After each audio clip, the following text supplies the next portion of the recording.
नमस्कार दोस्तों, मेरा नाम है अर्पणा सिंह। मैं आप लोगों का स्वागत करती हूँ अपने YouTube channel study with teacher technology में। ये मेरा पहला वीडियो है। मैं आप लोगों को यूपीपीजीटी एलटी बायोलॉजी सब्जेक्ट की प्रिपरेशन के लिए टॉपिक वाइज क्लास का प्रोवाइड कराऊंगी। सो मेरे चैनल पर बायोलॉजी की क्लासेस देखते रहिए। आज मेरा टॉपिक टैक्सोनॉमी है और टैक्सोनॉमी की उत्पत्ति और उसकी खोज के बारे में बात करेंगे और उसकी पद्धति के बारे में भी अध्ययन करेंगे। आइए शुरू करते हैं। टैक्सोनॉमी शब्द को हम वर्गीकी भी कहते हैं। यह लैटिन शब्द का वर्ड है। टैक्सोनॉमी शब्द ग्रीक शब्द के दो शब्दों से मिलकर बना है। नंबर 1 टैक्सी मतलब होता है अरेंजमेंट और नॉमस मतलब होता है लॉ, जिसे टैक्सोनॉमी अरेंजमेंट का लॉ भी कहते हैं।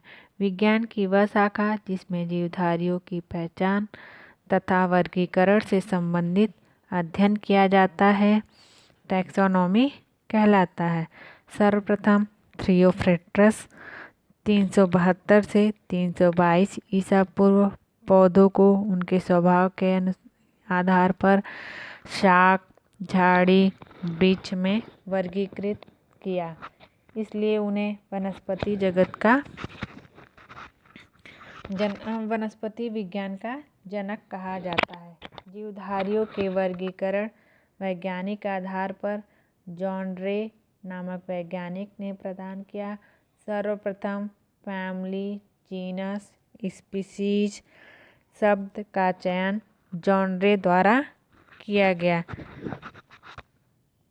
टैक्सोनॉमी शब्द सर्वप्रथम प्रयोग A.P. डी कैंडोल ने किया। कैरोलस लिनियस ने 1758 में अपनी पुस्तक जेनेरा प्लांटेरम में समस्त पौधों को 24 वर्गों में वर्गीकृत किया। जीव विज्ञान का क्रमबद्ध ज्ञान के रूप में विकास अरस्तु ने किया। 384 से 322 ईसा पूर्व काल में हुआ। उन्होंने ही सर्वप्रथम पौधों एवं जंतुओं के जीवन के विभिन्न पक्षों के विषय में अपने विचार प्रकट किए। इसलिए अरस्तु को जीव विज्ञान का जनक कहते हैं। इन्हें जंतु विज्ञान का जनक, फादर ऑफ जूलॉजी भी कहते हैं। अरस्तु द्वारा समस्त जीवों को 2 समूहों में विभाजित किया गया। नंबर 1 जंतु समूह, नंबर 2 वनस्पति समूह। लिनियस ने सिस्टेमा नेचुरे में संपूर्ण जीवधारियों की 2 जगतों, पादप जगत व जंतु जगत में विभाजित किया। लिनियस ने वर्गीकरण की प्रणाली शुरू की। उसी से आधुनिक वर्गीकरण प्रणाली की नींव पड़ी। इसलिए उन्हें आधुनिक वर्गीकरण का पिता कहते हैं। द्विनाम पद्धति भी कैरोलस लिनियस ने शुरू की। 1753 ईस्वी में कैरोलस लिनियस नामक वैज्ञानिक, जिन्हें वर्गीकी का जन्मदाता या फादर ऑफ टैक्सोनॉमी भी कहते हैं, स्पीसीज प्लांटेरम नामक पहली पुस्तक 1753 ईस्वी में पब्लिश किया गया, जो द्विनाम पद्धति फॉर प्लांट के लिए किया गया था। सिस्टेमा नेचुरे ये फर्स्ट प्रोनिमल सिस्टम फॉर एनिमल के लिए 1758 ईस्वी में प्रस्तुत किया गया। जेनेरा प्लांटेरम की पुस्तक कैरोलस लिनियस ने लिखा था। फिलोसोफिया बॉटनिका को कैरोलस लिनियस की यह पहली पुस्तक है। Descriptive systematic botany and botanical Latin.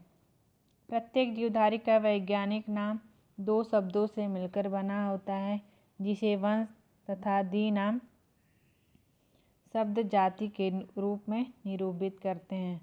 वंश का नाम पहले लिखा जाता है, इसके पश्चात जाति का और फिर खोजकर्ता का नाम संक्षेप या एब्रीविएशन में लिखा जाता है।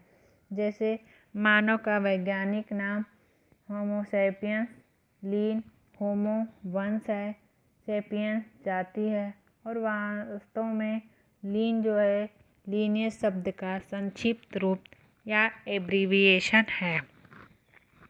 वर्गीकरण में कुछ वर्ड ऐसे आते हैं जिसके बारे में हम आप लोगों को बताने जा रहे हैं। जैसे वर्ग को टैक्सॉन भी कहते हैं। टैक्सॉन शब्द का प्रयोग एडोल्फ मेयर ने किया। यह जीवधारियों के समूहीकरण का स्तर होता है, जैसे स्तनधारी सरीसृप, आर्थ्रोपोडा, मोलस्का इत्यादि। जाति वर्गीकरण की सबसे छोटी इकाई है। यह प्राकृतिक जनसंख्या होती है जो आनुवंशिकी में तथा जनन में अन्य जातियों के जीवों से पृथक होती है। वर्गीकरण उच्च कोटि का स्तर है। वर्गीकरण में यह उच्च कोटि का स्तर है। जगत, संघ या विभाग, वर्ण, गण, कुल, वंश, जाति। इसको वर्गीकरण को आरोही क्रम में हम लिखते हैं तो पहले किंगडम, फिर उसके बाद से फाइलम, फिर क्लास, फिर ऑर्डर, फैमिली, जीनस, स्पीसीज, फिर फैमिली, जीनस, स्पीसीज शब्द का चयन सर्वप्रथम जॉन रे द्वारा किया गया था। टैक्सोनॉमी शब्द का सर्वप्रथम प्रयोग एपीडी कैंडोल 1813 ईस्वी में किया गया। कैरोलस लिनियस ने क्लास और आर्डर, वर्ण और गण शब्द को दिया। परंपरागत द्विजगत वर्गीकरण के स्थान पर अंततः आर.एच. व्हिटेकर द्वारा सन 1969 ईस्वी में प्रस्तावित 5 जगत प्रणाली या 5 किंगडम क्लासिफिकेशन ने लिया और यह आजकल बहुत प्रसिद्ध है। इसी के अनुसार हम आजकल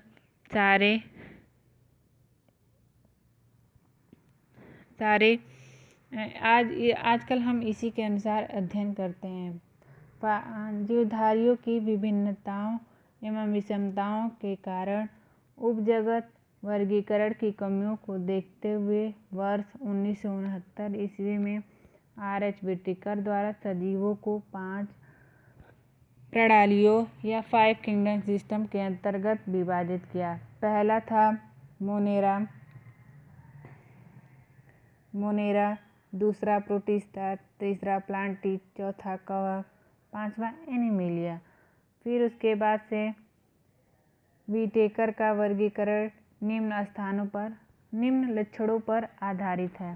पहला, कोशिका संरचना की जटिलता के आधार पर प्रोकैरियोटिक कोशिका है या यूकैरियोटिक कोशिका है। फिर पोषण विधि के आधार पर तथा स्रोतों पर स्वपोषी अपना भोजन स्वयं बनाते हैं या परपोषी या दूसरों पर निर्भर रहते हैं। तीसरा, शरीर संगठन की जटिलता एक कोशिकीय तथा बहुकोशिकीय शारीरिक संरचना के आधार पर जीव चक्र प्रकार, उत्पादक या उपभोक्ता के आधार पर व्हिटेकर द्वारा वर्गीकृत 5 जगत। व्हिटेकर ने 5 जगत में किया। पहला था मोनेरा जो वर्ग था, उस वर्ग में ये सभी प्रोकैरियोटिक जीव आते हैं। इस जीव में ये अविकसित केंद्रक पाए जाते हैं, जैसे नील हरी शैवाल जिसको हम ब्लू ग्रीन एल्गी भी कहते हैं या साइनोबैक्टीरिया कहते हैं, तथा जीवाणु। यह मुख्यतः जीव जगत में विघटनकारी का कार्य करते हैं, जिससे पर्यावरण प्रदूषण होने से बचता है तथा विभिन्न तत्वों का अनुपात जीवमंडल में नियंत्रित रहता है। नंबर 2 था प्रोटिस्टा के अंतर्गत एक कोशिकीय यूकैरियोटिक जीव रखे गए। इसमें पूर्ण विकसित केंद्रक पाए जाते थे। ये स्वतंत्र जीवी भी पाए जाते हैं और परजीवी भी पाए जाते हैं और स्वपोषी भी होते हैं। जैसे यूग्लिना एक स्वपोषी है और क्योंकि इसमें हरित लवक पाया जाता है। अमीबा स्वतंत्र जीवी है। और प्लाज्मोडियम एक परजीवी एक कोशिकीय जीव है। प्लांटी। इस जगत में सभी बहुकोशिकीय पादप पाते हैं। ये स्थलीय भी होते हैं, जलीय भी होते हैं।